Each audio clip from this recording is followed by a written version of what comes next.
Yo people, welcome back to the YouTube channel. You already know what time it is. It's time for another video talking about the Chelsea latest news going on out there. And listen, I'm not gonna lie to you, there's a lot circling around, alright? There's a lot, and I'm here to compartmentalize and condense the information for you today and just discuss what I really believe is important and what is actually possible also. So let's get straight into it, right? I want to start with the fullbacks and the wing-back areas in this team because that is where a lot of commotion and confusion is going around right now. We have to talk about, obviously, Emerson, because we've spoken about Alonso already. We already know that he's agreed personal terms, it would seem, with Barcelona, but we have to wait for the official ownership announcement, and I think that's going to be made today, hopefully later on this evening, and then hopefully, and I cannot stress this enough, Todd Boehly, please do not haggle and hassle too much with Barcelona. Get this deal done and get Alonso to Barcelona as quickly as possible. And the reason why I say that is because we have got a lot of left-sided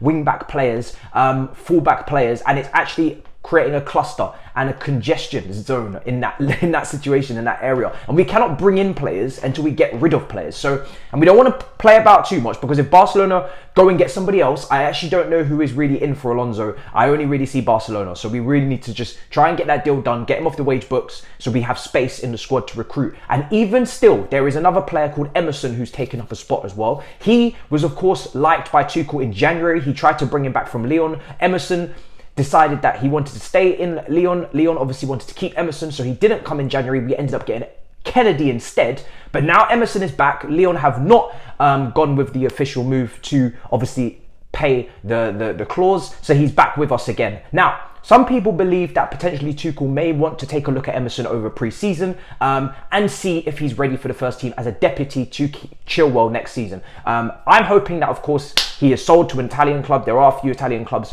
interested, like Lazio. Of course, Sarri's worked with him previously and actually had him starting towards the end of his season in 18-19 here at Chelsea. Played, obviously, the Europa League final against Arsenal for us. So I hope that he does go and we do get a fresh name in. But that is something to keep an eye on, people, that Emerson could be at least looked at in pre-season, even though there are a few Italian clubs interested. On the other side, obviously, we know Livramento, buyback clause, but he got an ACL injury against Brighton. He's going to be out for the rest of 22, and his buyback, fee or clause would not come into activation until next summer. So for me, that kind of situation is kind of dying a little bit. Mainly because not only did he get a massive ACL injury, we don't know how he's going to recover in a very athletic position. We also need someone right now. We need to focus on the here and now, because next season is absolutely crucial for Tuchel.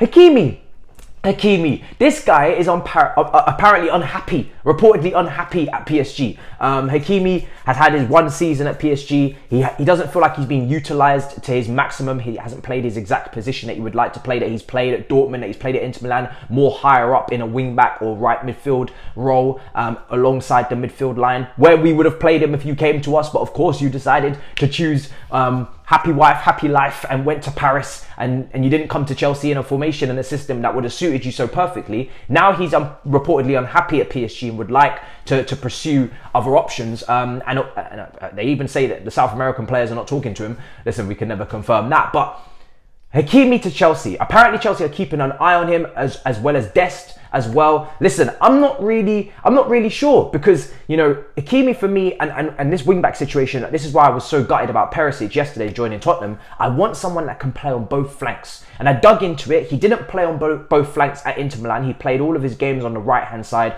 and obviously developed a fantastic chemistry with Lukaku, set him up for an absolute bundle of opportunities, and had a great season, which led to his move to PSG. At Dortmund, he was also flying in the 19-20 season, but he on the majority played on the right-hand side, just played 6 games on the left-hand side, but did get 3 goal contributions, 3 assists in that season in 19-20 at Dortmund. The season before is now where you really get to see Hakimi play on that left-hand side a lot more. I was going through some of the highlights. He played 17 times on the left-hand side for Dortmund and only 11 on the right. So in 18-19 season, he actually played more games on the left-hand side for Dortmund than he played on the right. Now, of course, position issues at PSG. They obviously usually play a 4 at the back, so he's a bit deeper. We know he's not a full back, he's not a right back, he's not a left back. He wants to play in that wing back role, in that wide midfield role, where he can really get up and contribute and get goals and get assists, and he's actually very good at doing so. And we saw that, like I said, throughout his career from Dortmund to Inter Milan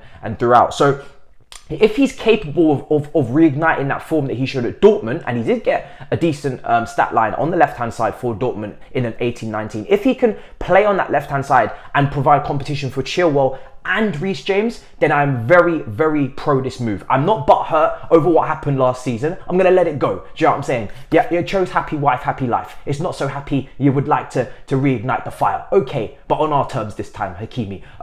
For me, we need a player that can play both flanks, guys. It's really, really important. It's perfect competition. Sometimes I say there's healthy competition and unhealthy competition by having too many players around, unsettled, and then issues in the dressing room. This would be a representation of healthy competition. He's a top player. If he's capable of playing on that left-hand side as he did a couple of years ago, then that's fantastic. He deputizes or starts ahead of Chilwell. That's healthy competition. They're both quality players. They can fight it out, but he can also fight it out with Reece James. And I feel like Chilwell coming back from a big injury is obviously a concern, but Reece James is niggling constant pickup of injuries is also a concern. And if we are going to stick with these wing-back roles in our team, that's a very athletic, taxing position. You are covering the whole flank, all the way to the byline on the wing, and obviously coming back to help your defence all the way at the back against the other byline. So that's a very taxing, athletic position, and maybe that's why Reece James in particular, not so much Chilwell who just had one big injury, Reece James in particular, maybe that's why he's picking up so many little niggling injuries. He's more of a player that's been used to playing right back in a 4. Obviously he's played at centre back as well. We've seen that in the right side of a 3. We heard Tuchel's comments, and this could be, you know, part of the link is that we heard Tuchel's comments talking about why he played Reece James at right side centre back for a few games back from the injury to stop him from having to, you know, exert himself so fully up and down the flank. So we know Reece James can play in the back 3. A lot of the time we prefer him to play, you know, in that fullback or wing back position because he can cross so well, because he can shoot so well. However, if we had someone in Hakimi who can do just as well in that position and get those goals, get those assists as well, and sometimes give rest for Reece James and give him a rest out the team or put him at right side centre back, that's fantastic, because not only do we get competition on the left, but we also get cover in the right position for Reece, and also we get cover from Reece being able to step into centre back if need be to even if he can play twice a week, Reece, but just one time he plays wing back, one time he plays centre back, just to keep him going and not pick up that injury and not ask him to exert himself so fully every single game in a very taxing position. That would be fantastic. So I really do like Hakimi. I spoke about it last summer as well.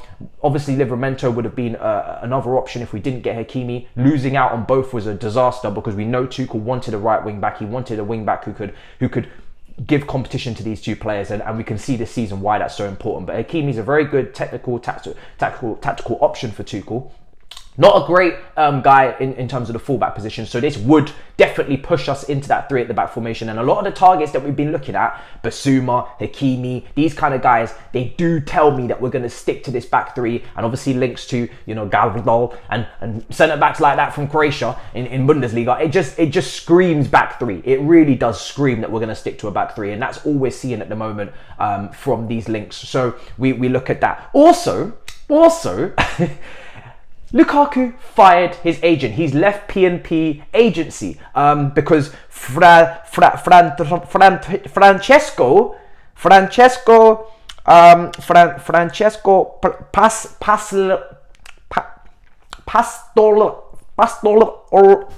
Yeah, you get it. He's not the agent anymore. He's not the agent anymore. I tried my best. I really did. You know when you're doing a test in the exam and you just look at your notes. No, don't cheat. Don't cheat. No, don't cheat. Okay, I've exposed myself. Right, moving on. So he's fired his agent. He's moved away from the PNP agency, and he's now being represented by his lawyer. So what's happening with the lawyer? Well, the lawyer is meeting in Milan tomorrow, according to reports. Again, from a journalist called Fabrizio, not Romano, not Fabrizio Romano, Fabrizio Bastinli. They're really trying me today, aren't they, with these pronunciations? But he reportedly puts out that, you know, Lukaku's lawyer is meeting in Milan tomorrow with Inter Milan's hierarchy or board members, whoever have you will. Now, it's kind of confusing because, you know, we've seen Lukaku. We don't really know what to believe, do we? We don't know if he wants to stay at Chelsea and have his position clarified, which is what Fabrizio Romano said on the Court Offside page. They said that he wanted a clear clarification on what his future is next season after a very difficult season. You know, we saw Lukaku's Instagram post, his story shutting down his agent, telling him to calm down, keep it quiet. Then his agent gets fired, or he leaves that agency, and now he's being represented by his lawyer. I don't know what Lukaku wants. I can't read his mind. However, I get a gut feeling that, yes, he does still want to potentially look at other options and go back to Inter Milan. He may have fired that lawyer on bad advice over the past year. Advice being to come back to Chelsea and leave Inter Milan due to their financial situation, and now, like I said, would like to go back. We have had so many mixed messages from Lukaku and so many public statements, you know, go out left and right. We don't really know what to believe, but my opinion on the matter, because I do want to give you my opinion on these transfers as I talk about them, I would still like Lukaku to leave. I would still like Kai Havertz to be the direct focal point down the middle, along with maybe a Broja or whoever else, like a Gabriel Jesus, who I've spoken about before, who can play all across the front line. Go back to people that will press from the front, make us be that counter-pressing, Gegenpressing German team that we were the season before Lukaku signed. And then all you need to do for me is add more clinical goal-scoring wingers and creative wingers around that, whether that be Dembele. I like Bowen, but he's outpriced. Whoever may it be. Also, Nkunku has been linked. We'll get into him next. So for me, that's how I'm taking that situation for that, and I'm trying to. For me personally, I would prefer that we go back to that. Yes, he brings guaranteed goals, as Miz said on All You Can Eat Chelsea. We spoke about that as well. But for me personally, this guy is not fully focused and not fully committed, and mentally, I'm seeing a little bit of a lapse in judgment from him. And also, like you said, you know, 1 minute you're seeing good form in a couple of games, but then obviously the Liverpool game in the FA Cup, he was the worst forward out there. And for me, if you're going to have a forward on the most amount of money at the club, who costs the most amount of money, and he's not actually good in the big games, for me, that's not good enough. And I want a player that's good in the big games, but we'll see what happens. I just want that camaraderie and that team spirit back in the team, to be honest. And I feel like he's kind of hampered that with some of his actions this season. And like I said, he hasn't delivered the goods so far. So I would personally be quite happy for this move to happen if he was to go back to Inter Milan. The way that it would be structured would definitely be a loan. They would definitely have to maybe pay us yearly, maybe a 10 mil, and then maybe at the end of that, we've recuperated maybe half maximum, you know, maybe 1/2 or 1/3 of our what we spent on him. So don't expect to get, you know, anywhere near what we paid for the guy, and we'll probably have to contribute to a large part of his wages. But it sounds like, reportedly again, that economically he's willing to take a little bit of a dip on his wages, and he would have to go back to Inter Milan, or we'd have to obviously pay some of that as well. So we put ourselves in a very compromising, shocking position, but here we are. And Nkunku, the final person I'm talking about here, has been linked with us as a potential replacement. Of course, now at Leipzig, he's had an incredible season. Whether he's able to match that statistically, I am unsure, because, you know, we know what the Bundesliga is like. We've signed a lot of forwards from there. The way that they defend, a lot of errors, a lot of running in behind the defensive lines, a lot of, you know, 1v1s, and a lot of opportunities are given there. When you're coming up now at the smaller dimension, Stamford Bridge, with the close quarters and the low blocks, how are you gonna react to that? Now, in my opinion, I do think Nkunku is a lot more technical than Timo Werner. I think that's quite clear by the eye test. The guy is a lot more technical. He's obviously able to do more things, but I still have PTSD. So for that reason, I'm unsure. But I am going to start digging up deep on a few of Nkunku games and speak to some well-informed people and look back at what he's done this season, and then come with a more certified opinion, because right now I'm sitting on the fence, I'm not going to lie to you. More certified opinion in the coming videos. And also, like I said, we have been looking at a couple of left wing backs or wing backs as well in the French region, but let's wait until they're a bit more concrete before we get into that as well. So let me know what you think in the comments down below. The two main pieces of information today is mainly about Hakimi and Lukaku. Let me know what you think in the comments down below of Lukaku and his potential lawyers meeting tomorrow. Let me know what you think about Hakimi, and potentially if he could come to Stamford Bridge. Second summer in a row we're talking about this guy. And smash up the likes, subscribe if you haven't, and I'll see you guys in a bit. Peace.